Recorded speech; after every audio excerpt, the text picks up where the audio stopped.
Hey everybody, welcome to your members only bonus video segment for Lake Texoma. Hopefully you saw the striper fishing show that we did. It was a really cold day. As you can see, we're geared up for it. Another one of those cold fronts came through, but it certainly didn't hurt the striper fishing. We caught some really nice fish. The thing that impressed me the most about the fishing that we did on the lake is how healthy the striper population is. These fish are feeding viciously on threadfin and gizzard shad, and they are very, very fat.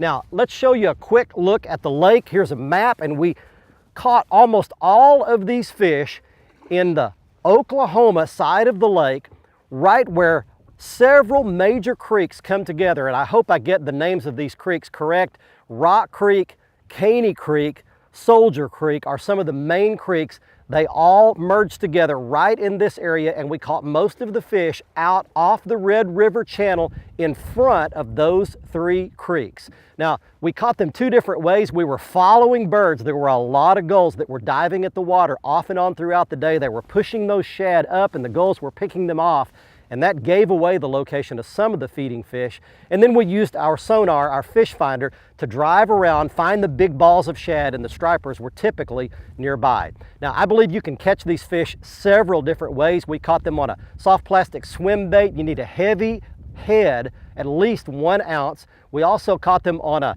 spoon, a Strike King Sexy spoon. That's my first time to use that spoon, and it worked really well. You drop it straight down and reel it up fast, and the stripers will come up and eat it. You do need heavy gear, as we showed you on the show. I used a big 7.5 foot Lew's Speed Stick Tournament SL rod, and I love the Lew's Super Duty reel that we showed you on the show. It's a big, heavy action cranking reel, beefy gears, big power handle, and deep spool to hold a lot of line.